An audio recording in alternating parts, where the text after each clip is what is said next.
Well, good morning, everybody. It's Ryan, and it is time for a Trading Coaches Playbook here this morning.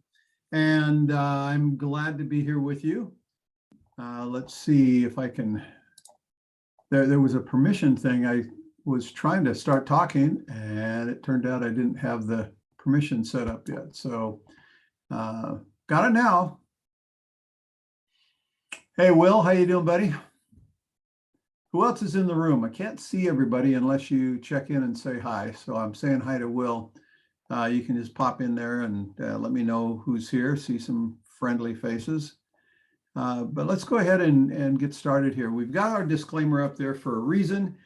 We need to put this up there every time we have one of these, just so that there's an understanding of perspective, that we are not giving you advice on specific trades. This is education, this is training. It is not trading instructions for particular trades, okay? Your results may vary, all that fun stuff. You guys have all seen this 100 times before, but it's there. I give you time to read it. I'll just remind you.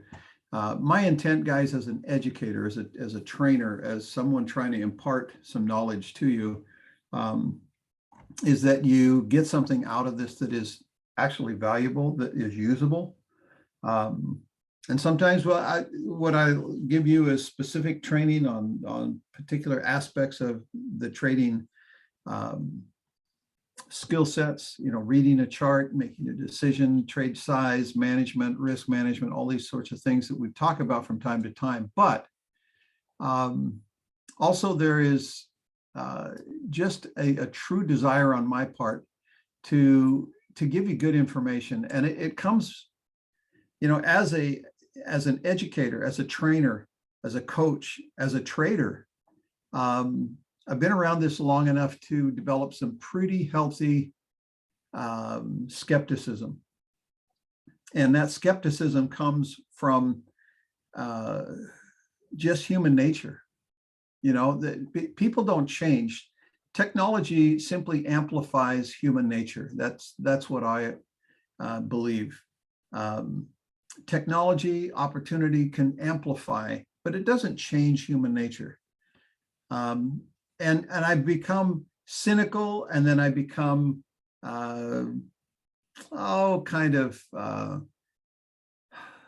tolerant, more tolerant. And I think with time, that's just what experience does. I think that's what it's all about, experience. And I'm leading, I'm going somewhere. It sounds like I'm rambling. I'm not. I'm just setting up for what I want to accomplish today. And I found myself, as I prepared this, well, let me back up. I'm going to start with a statement that I've heard myself say over the last maybe 10 years. And that is, I'll be talking to somebody and something will come up and they're grousing about something. And I say, you know what, I'm a passionate person. And I'm very passionate about things that I get excited about, that I feel strongly about. It could be sports, it could be politics, it could be a number of different things. But I've found myself telling people, and I hear myself saying these words, I'm going, that's interesting perspective, Ryan, given your past. But my thought is this: I'm becoming more patient, more understanding of stupidity. Yes, that was meant to be a joke. Things that I in the past would have written off very strongly as that is just stupid. That's insane. That's asinine. That is moronic. Those are strong words, and I felt them. I felt it truly. But what I'm finding is that the older I get, the more perspective as I look back and I realize, hey, we're all kind of having the same experience here. And in most people's heart of hearts, they're just trying to take care of business. They're trying to do the best they can. Now, they may have been influenced by motives that and or circumstances that were very difficult, that have given them a hard edge. After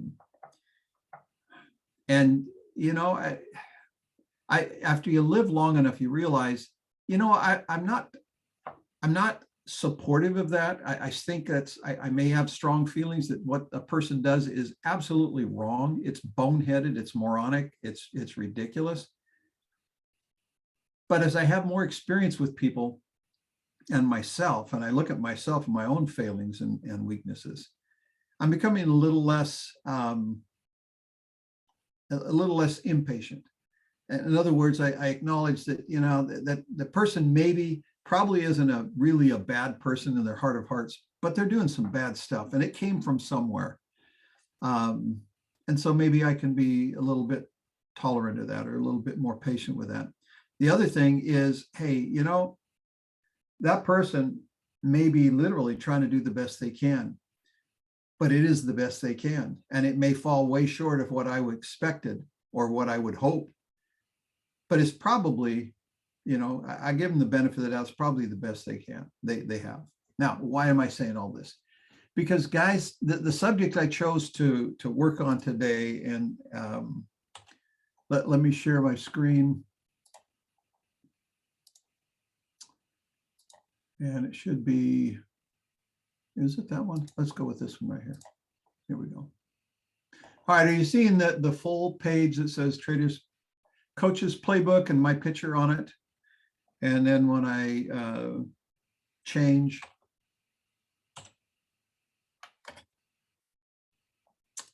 we'll go right here. There's the disclaimer. Yes, I just want to make sure I'm tracking the right page. There we go. There's the calendar coming up. Will, you're giving me ones. I hope that's confirmation. There's and there's Brendan, the picture of Brendan. Yes, everybody tracking. Yep. Perfect. All right. So here's I started off with this, and this is going to be a little heady, but I think, you know, you'll tell me when we're done if you got anything good out of this today or not, I'm sure. But here we go. The thought came to me. I remembered the phrase, which when I looked it up had a pretty fascinating history. Figures lie and liars figure. It's actually, there's variations out there. One of the ones that is quoted to Mark Twain is figures don't lie, but liars figure. Okay, both statements can be true. You can say, you know, both statements can be absolutely true. I'm sorry, let me turn the volume down on this. As you heard my phone ring in the background, that's rather rude, but all right, it's down now. All right, here we go. But figures lie and liars figure. Here's the thing, Mark Twain is credited with this, but it's kind of interesting. It says, through this early quote, Mark Twain ruminates, the deceptions run rampant, numbers are used by phony wizards as illusions of truth while feeding people hungry for answers, prescribing the calming paregoric of snaky prevarications. Okay, and that sounds like wordsmithing by Mark Twain. However, 95 years, people have been attributing this quote to Mark Twain, but it's the real history that predates Twain. And it couldn't be more true today than it was in 1854 in its original and anonymous form. We don't know who came up with this, but the original anonymous record that has actually been written that's found in 1854 says, figures won't lie, but men that draw up the tables may. So Mark Twain probably gave it some kind of a twist on his own. He certainly didn't originate it, but the thought has been around for a long time. I don't think human nature changes. I don't think human nature changes. When there is an opportunity for advantage, most people will take it. Is it malicious? Yes, sometimes. No, other times. When you ask a 2-year-old, did you hit your brother? No. You watched him do it. It's an instinct for self-preservation or just self-advantage. Lying is something we're supposed to grow out of and realize that, hey, there's larger consequences to this. In the end, it's better if I'm truthful. Okay, that's a pretty commonly understood and accepted maxim. but it's something that has to be learned and adopted by each single person. You may take it because that's what mom and dad says, but at some point in your life, you actually have enough history and experience where you say, I believe that. I'm not just going to tell other people that just because somebody told it to me. I actually believe that. Now, the truth is that there can be very specific and short-term benefits from lying. You know, you may get out of a consequence that you don't want to have. You may deserve it, but if you don't want it, which is understandable, it's understandable, you might be able to prolong that or even get away with it by lying. Okay, is it right? Well, that's subjective. To me, it's not subjective. I believe that it's not right. Okay, but have I ever lied? Sure.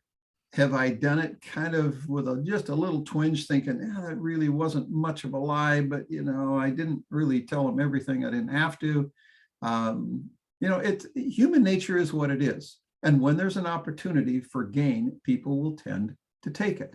So how does it apply to this? Well, you can take the context that figures don't lie, but liars figure. And that's the statistics are statistics. The numbers are just numbers. They're not lying.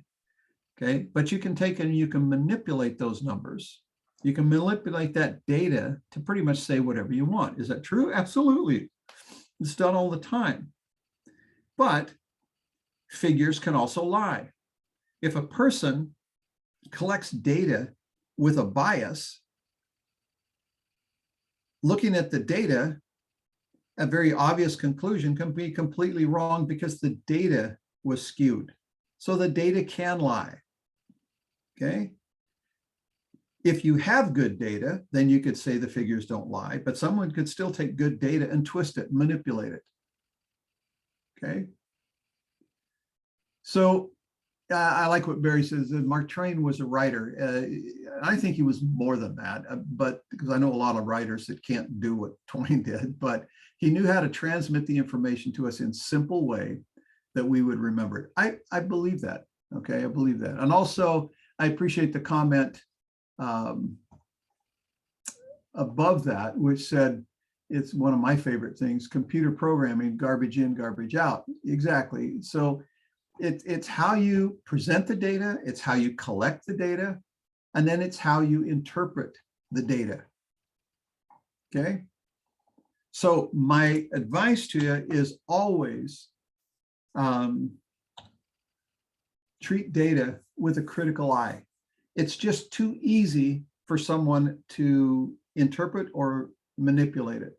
How many times do we see politicians or market commentators with a bias one way or the other take the same exact information and you listen to one person's interpretation and it can sound like this is wonderful information, and someone will say, oh yeah, but, and then they put their spin on the exact same information. They're quoting the same source. It's not like they're reading different scripts.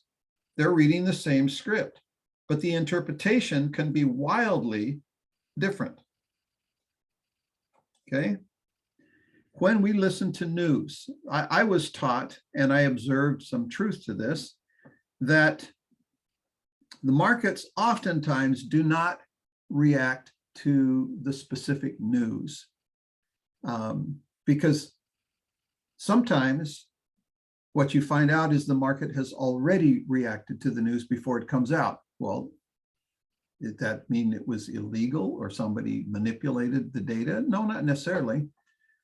But markets can react in anticipation of what the news is, so that when the news comes out, the news becomes anticlimactic. It doesn't have the impact that everyone was expecting. Yeah, but look at the number. Look what they reported. Yeah, the market already kind of had that factored in. Okay.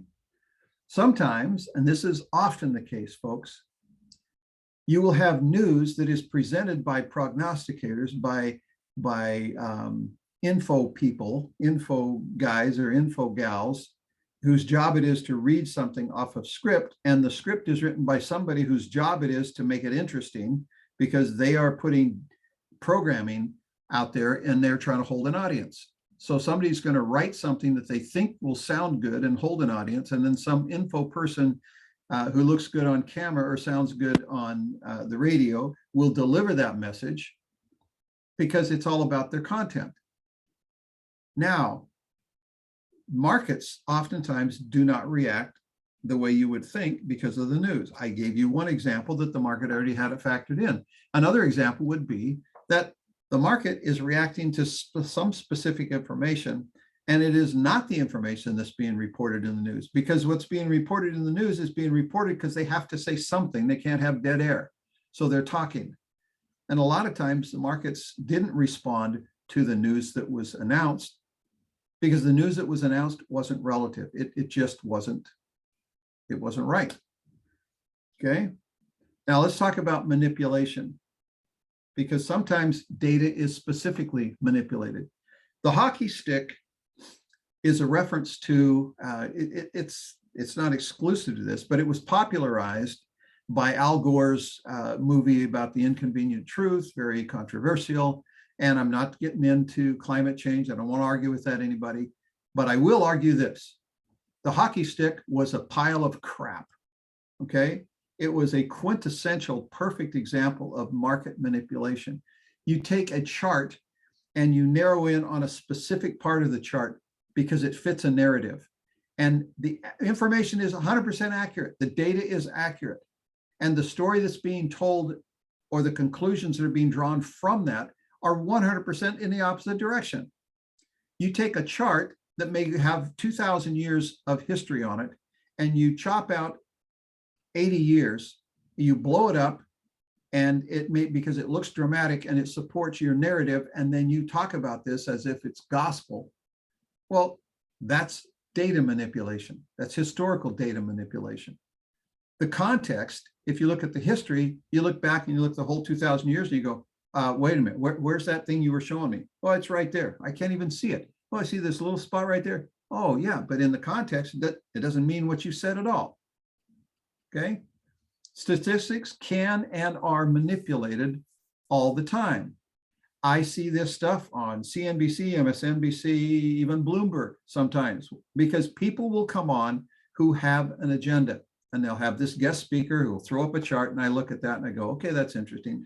Guys, many times, more than once for sure, but many times, I've gone back and I've done the hockey stick analysis, and I realized that person was trying to make a point.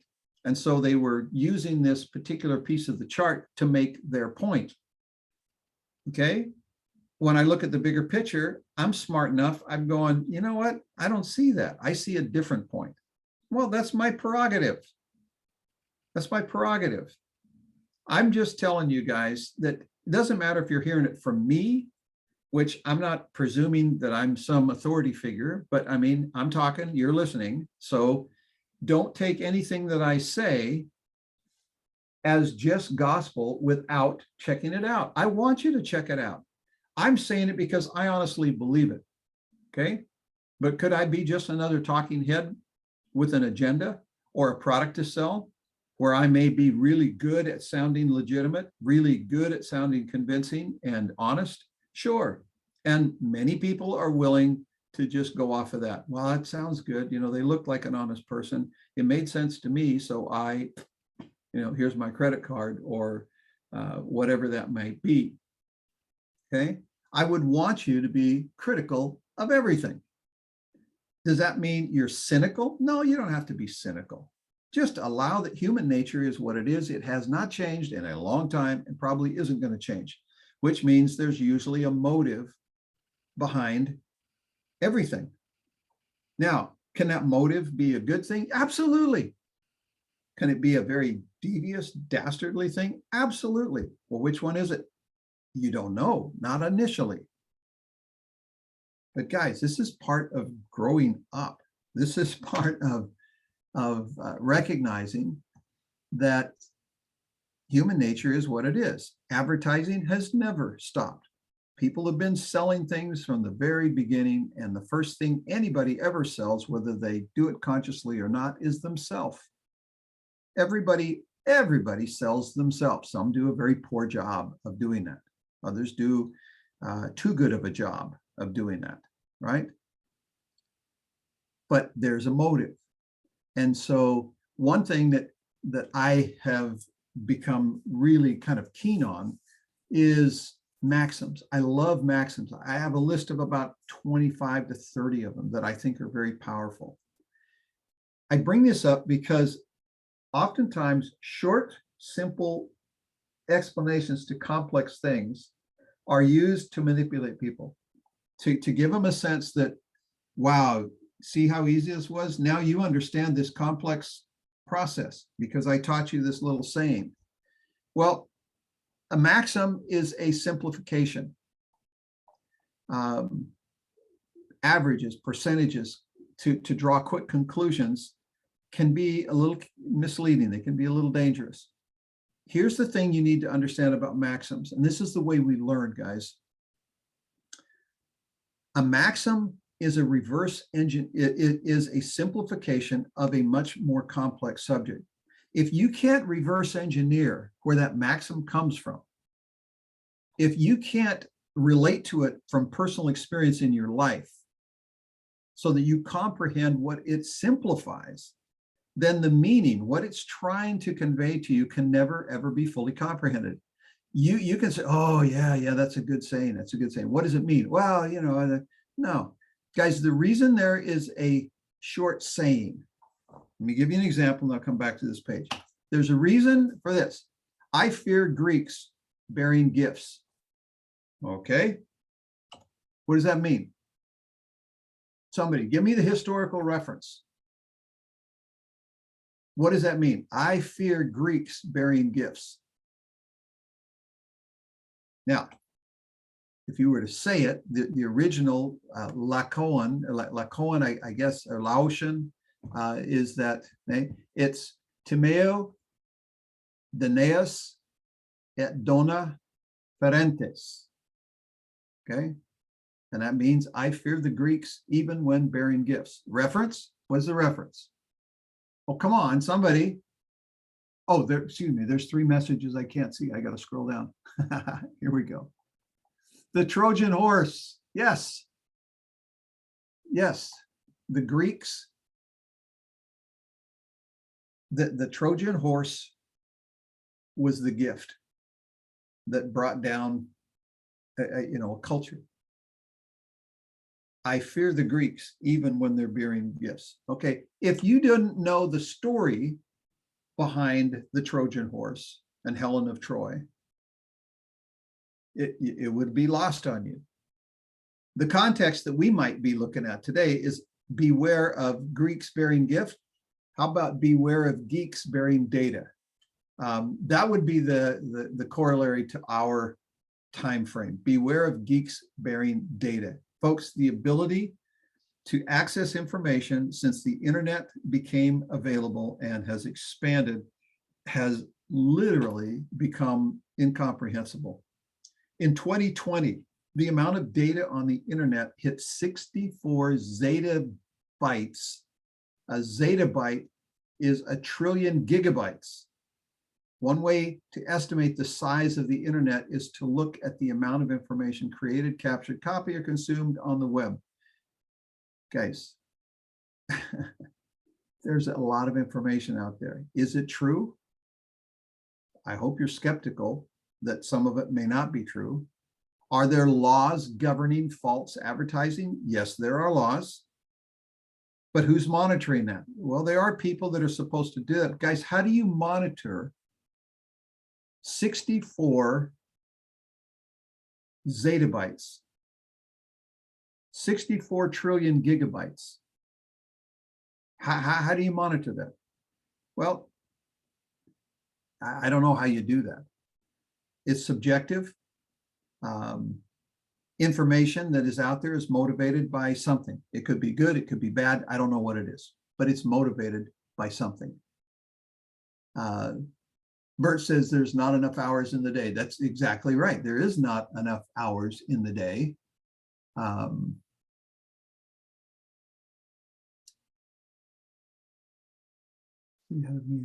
Oh, wonderful. Well, hey, Bert, that's amazing. That's one of my favorite people to have a meeting with. Good for you. Anyway, I digress.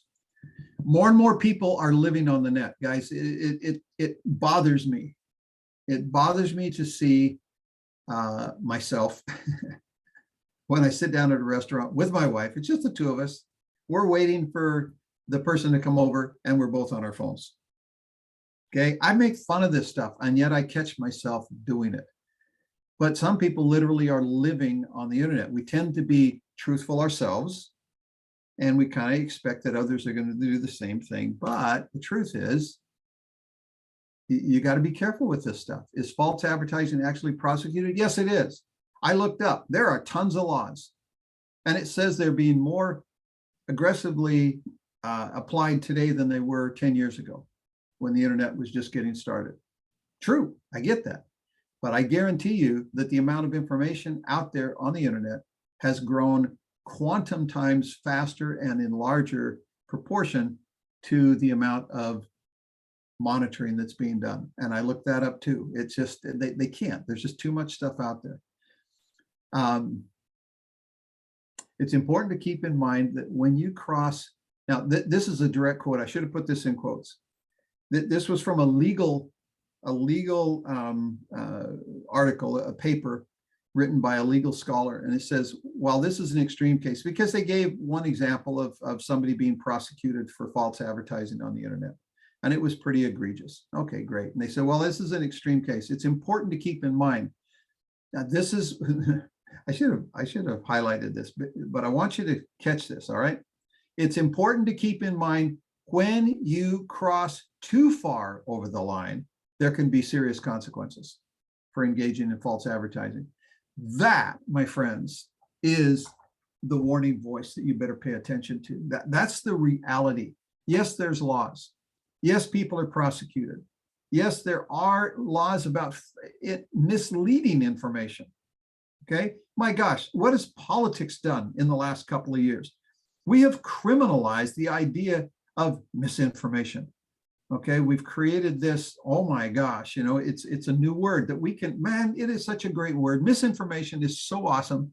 We've criminalized it very selectively. Only certain people get hit with it, but boy, oh boy, it is a great big club that you can beat the heck out of people with. You can just clobber anybody with misinformation. Now it's this horrible thing. What's misinformation? Guys, you know, it is so ubiquitous. It's crazy. However, the reality is this: when you cross too far over the line, which implies there is so much out there that crosses over the line, that is getting through the system, it's getting through a filter, you've just got to be careful. You can't trust the idea that somebody's monitoring data and not manipulating it, and they don't have an agenda that might not be a good agenda. Their motivation might not be good. Everybody wants to sell something, starting with yourself. I get that. But how it's done, what's behind it, what the person is willing, how far they're willing to cross the line to sell their stuff, you just don't know. You don't know. I love this. Here's a headline: expose my secret trading formula to beat the markets. I took this guy's face off because I didn't feel it was fair to ridicule him in public, but who wants to make $1 zillion online without having to do a single thing? Isn't that awesome? Now, I didn't give you the reference because I was afraid maybe some of you would want to look it up. Now, I'm kidding. I hope no one would want to look that up. Trader Will says, that's got to be a meme. No, it actually wasn't. It was a lead in to an article. Okay. It was a lead in. Whatever it was. So how truthful others, guys? Facebook, Instagram, politics, advertising, soliciting. Wow, you just got to be so darn careful. Okay. And what prompted me on this was where I'm going to go next is there is not going to be fewer and fewer people next year than there are this year out there trying to teach you the secrets of trading in particular. That's what we're talking about, is trading here. So how truthful, how reliable are things really? Well, the truth is, as I said, you just don't know. I would strongly suggest that there is a healthy skepticism, that you need to convey a healthy skepticism in everything you do about anything that has to do with secrets in trading.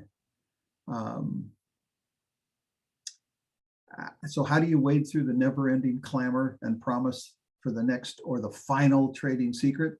Well, one of the things you can do is to recognize what the crap or what the heck a secret is. Well, what is a secret? Guys, a secret by design is kept secret. All right, it's deliberate. You keep something secret. Secret is not something that you just wear around for everybody to look at. It's not common knowledge. By design, it's secret. So why is the word used? Because from the very time we learn how to speak, people have, for whatever reason, kept secrets from us. And most of the time, people resent the idea that somebody's keeping a secret. What's the secret? I'm not going to tell you. Well, why? What's a secret? Well, that makes a person even want more, right? They want to know more what that is. Now, there are things that are called insights that are not secrets. If you go talk to somebody who does a particular thing that you find interesting, they're probably going to tell you a few things that you didn't know. Oh, those are insights. They're not secrets. You asked, they told you. That's not a secret. A secret is kept secret. Whenever you use the word, it is a market-tested marketing ploy along with others. Guys, I've been involved in marketing in my whole adult life. I've had training from some of the best marketers on the planet.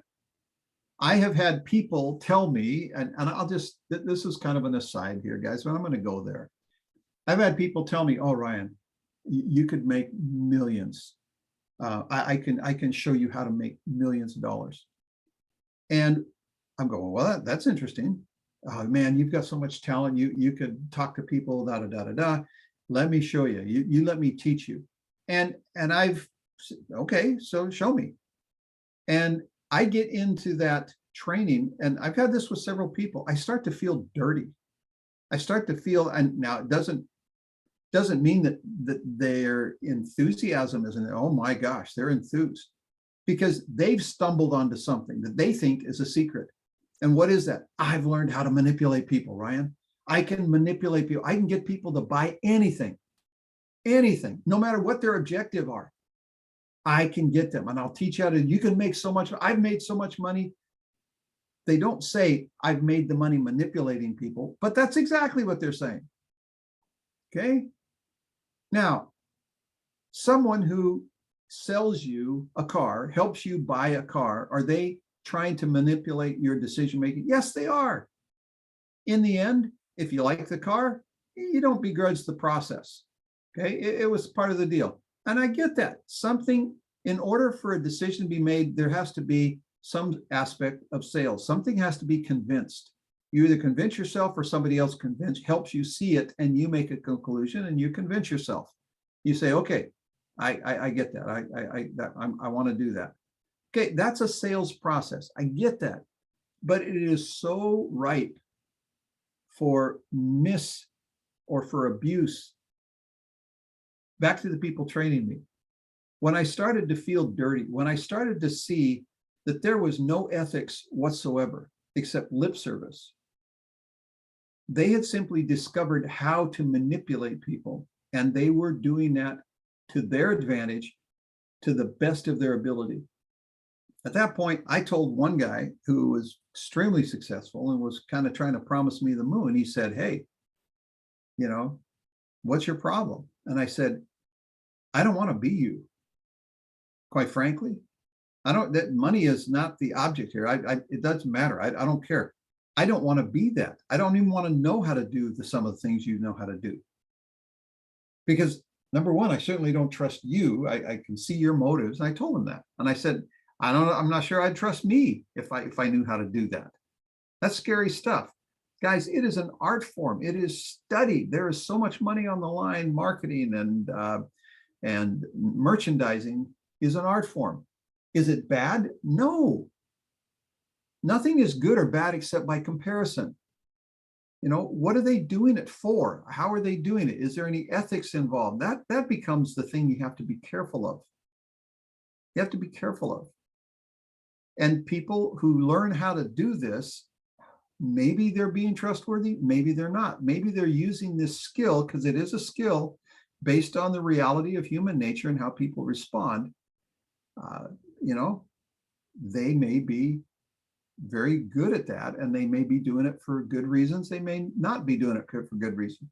So we have to be careful. There's a difference between secrets and insights, and the word secret is used in marketing very deliberately. Inside information, is that okay? Sure, it's okay. If you can get access to it, it's okay. If it's a secret, you have to wonder, why is somebody divulging the secret? Are they selling the secret? Is it really a secret, or are they just making it sound like a secret? Right? Guys, one more thing. In years past, I won't mention name, but I've worked for some people who were extremely good at this. And their motives, in some cases, were good, but I have seen the worst of it. I've seen people who justify casualty. Okay. In other words, getting people to pay them a tremendous amount of money for information that didn't change their life, but it was good information. So hence, this is our subject today. I had a person who made tens and tens and tens of millions of dollars as a marketer tell me, look, it's not my job. It's not my responsibility to worry about what people do with the information I give them. I just have to give them good information. I know it's good information. If they can't do anything with it, that's not my problem. Okay, that was their justification.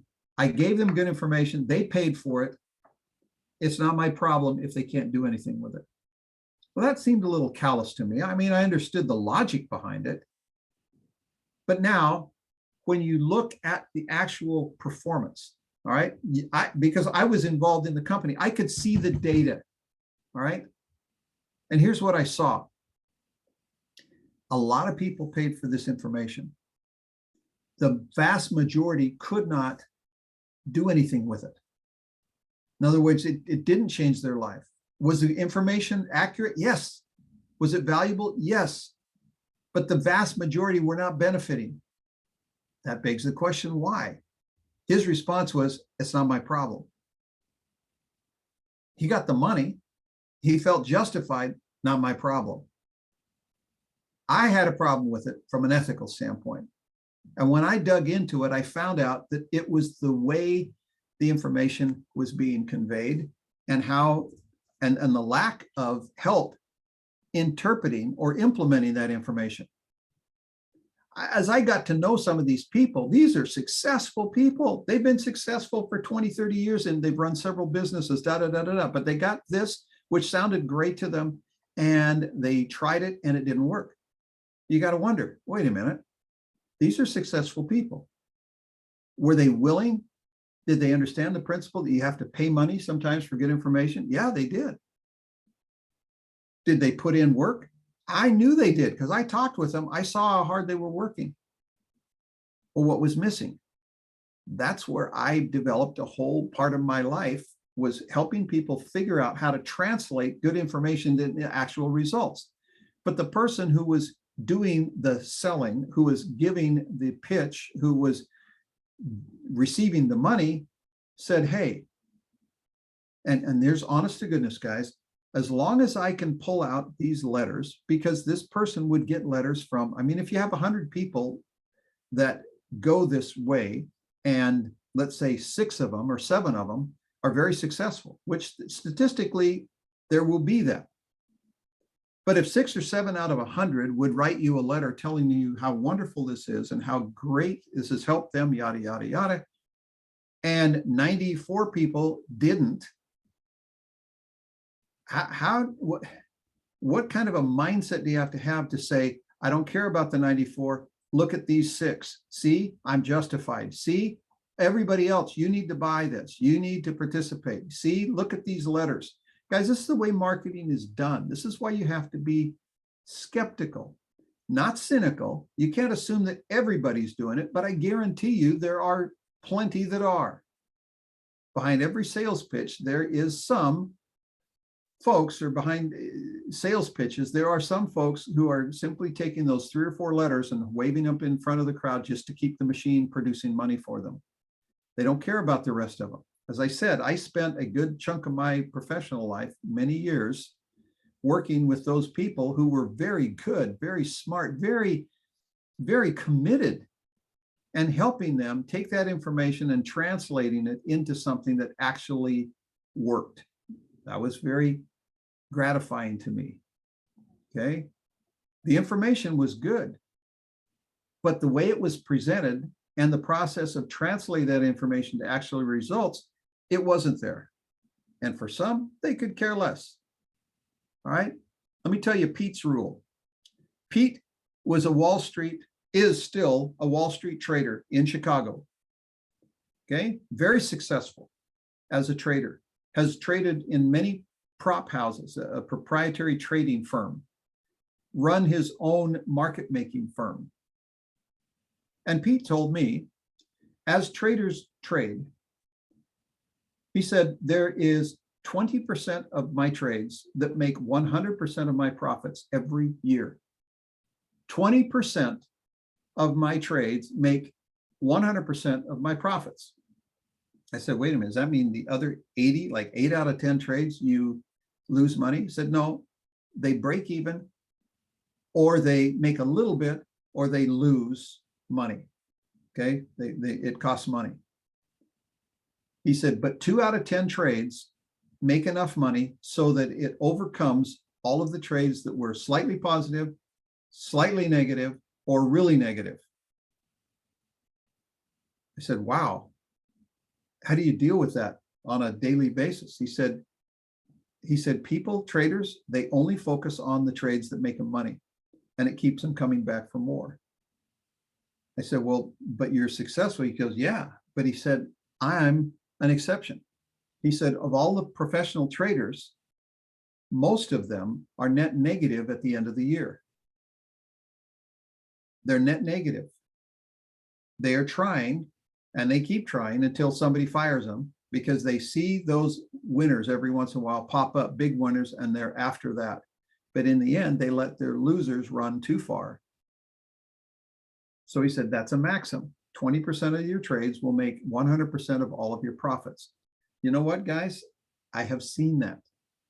I have seen that with myself and many other professionals that I've associated with. That's a maxim.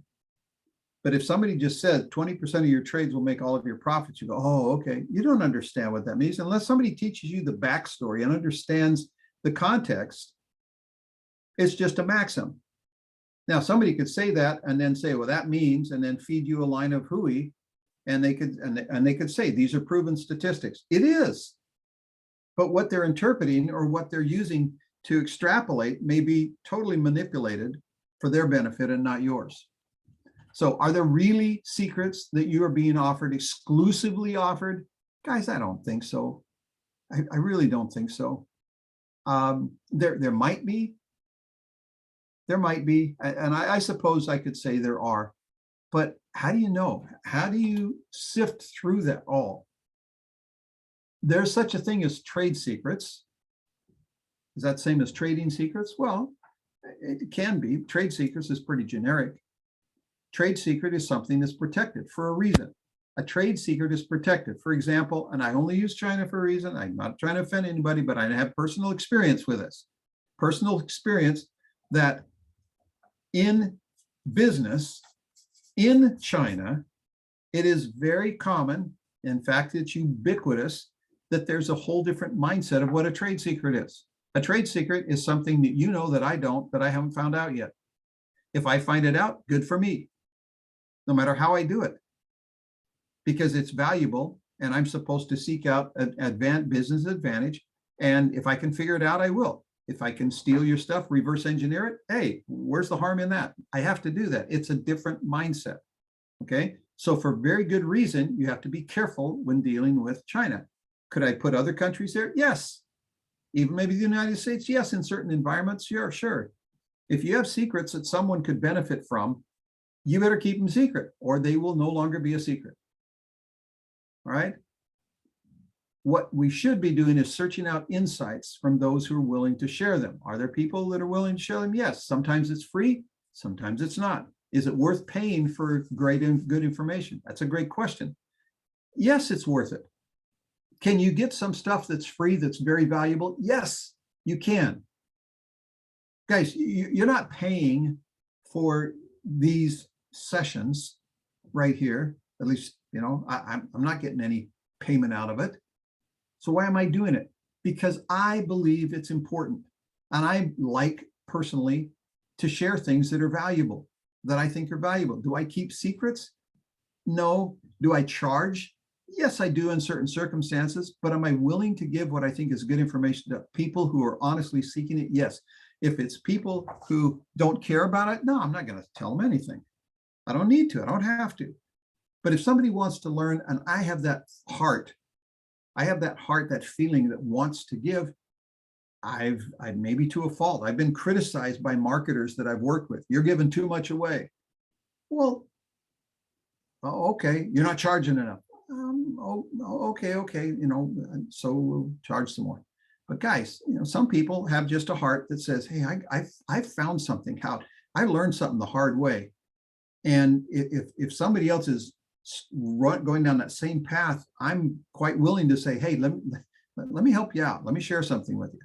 Now, at the same time, do I have a problem charging somebody for the information that I have in a certain environment? No, I don't have a problem at all because I know the value of it. Okay, so sometimes you'll get information. It's not going to cost you anything other than time, but it'll almost always be a consequence of you searching. If somebody is searching hard for something, there are certain people that will say, you know what, I appreciate how hard you're working. I'm going to give you something. It's not going to cost you anything. Bull crap. That's baloney.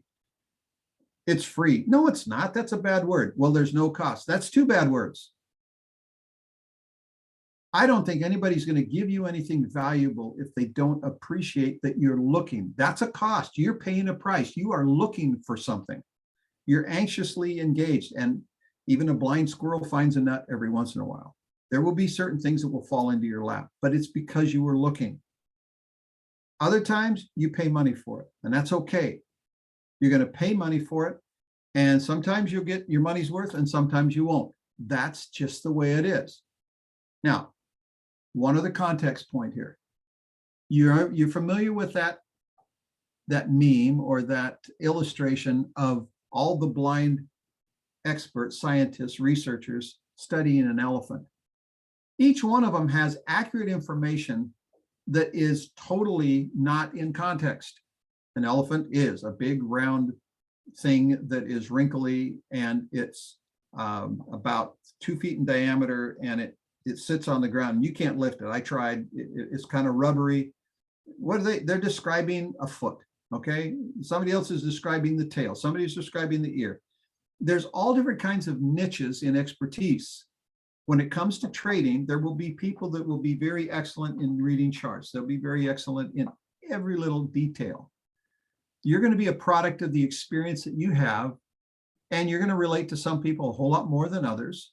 And you'll relate to some people early on that you don't later on, and vice versa. I wasn't interested in that 5 years ago, but right now I'm seeing some real value in it. Why? Well, because 5 years have gone by, you've got more experience, and now you're ready to listen to that other person to pick up this little detail that they might have.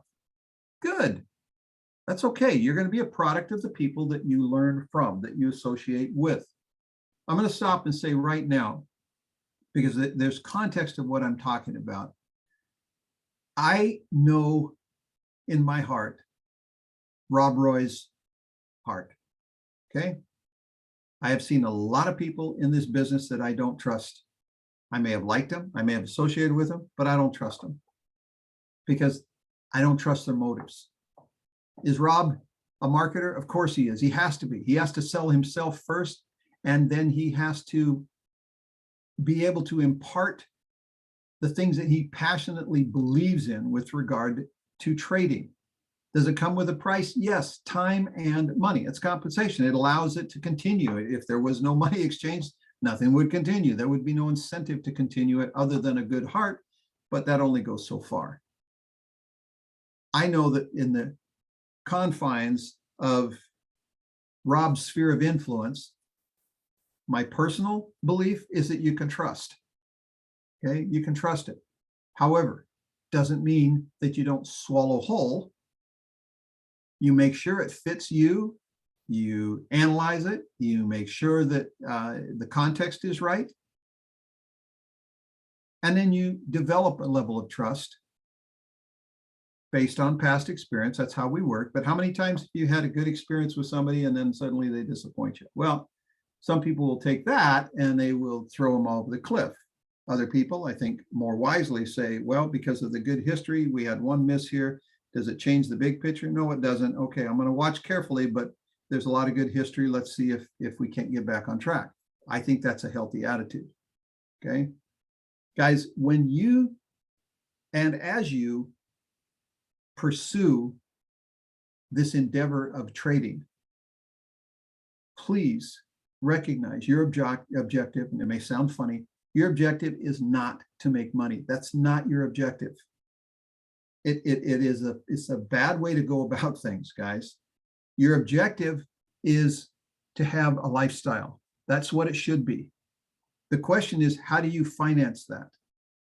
When you set a goal, when you have this objective to try to learn how to trade better, it should sound like this. This is my advice to you in setting any kind of goals. I want to learn, or I am pursuing learning how to trade and making X amount of money with this amount of effort. That's not your goal. It sounds like it, but it's not. It's incomplete. Here's how you finish it. I am pursuing trading as a career or as a supplement, or however you fill in that blank, so that, and then you fill in that blank, so that I can, and then you write something down. I am learning to trade better so that I can, and you write something down. Should have made a slide of this, but pay attention. This is probably the most important thing I'm going to tell you today. But you're not done. You keep writing. And with that, I will, and there's a blank line.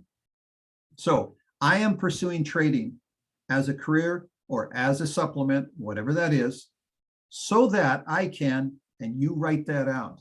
And with that, I will, and you write that out. Now, folks, your search and your quest to become a better trader is not the end game. It's the facilitation. It allows you to finance that lifestyle that you described. I am going to do this so that I can fill in the blank. And with that, I will fill in the blank. Okay? Guys, there's no substitute for doing the work. And when I say do the work, there's no shortcuts. Well, no, of course there's shortcuts. And you'll stumble on every once in a while. But they come to only those who are on the path. You don't find a shortcut if you never got on the path. But a lot of times you'll have dead ends too. You'll go down something and you'll realize, nah, this isn't working. Don't think that this is the end of the world. Don't lose faith in humanity. Humanity is not any different than it ever used to be. Just understand it and deal with it. And don't get caught up with it. Don't let it drag you down. All right? What I hope you develop is simply critical thinking. Be a little skeptical, especially at first. Allow for the fact that there may be a motive. The motive is good and you learn to trust it, great. Don't be cynical. Okay? Make sure you look at what's being promised. Is there value to that? Yes. Well, is that a means to an end? Will that help? Are you willing to do the practice? Are you willing to keep records? Are you willing to review, revise, and repeat, or plan, do, review, or whatever little mantra that you use to keep yourself paying the price? As Yoda says, there is no try. Okay? Do or do not. There is no try. Guys, we're in a wash of information out there. It's not going to get less, it's going to get more. You don't have time for all of it. Set your objective, your goal. I am pursuing being a good trader so that I can fill in the blank. And with that, I will fill in the blank. Now, how am I going to do that? I'm going to take this information that I'm getting. I have a place that has a lot of information with wealth builders. I'm going to dig deep. I'm going to drink it deep. If you feel confident, I'm going to drain everything I can out of it so that I can, and with that, I will. All right, guys, God bless. Have yourself a great weekend. Don't be cynical, but do critical thinking. Okay. There's a lot of good stuff out there. You're going to have to sort through it. There is no magic. There is no magic except in the process of try it carefully, be a little bit skeptical. And if it works, great. If it doesn't, just go to the next. Just go to the next. And when you find something that does work, stick with it, milk it, drain it, take everything you can out of it. All right. Take care.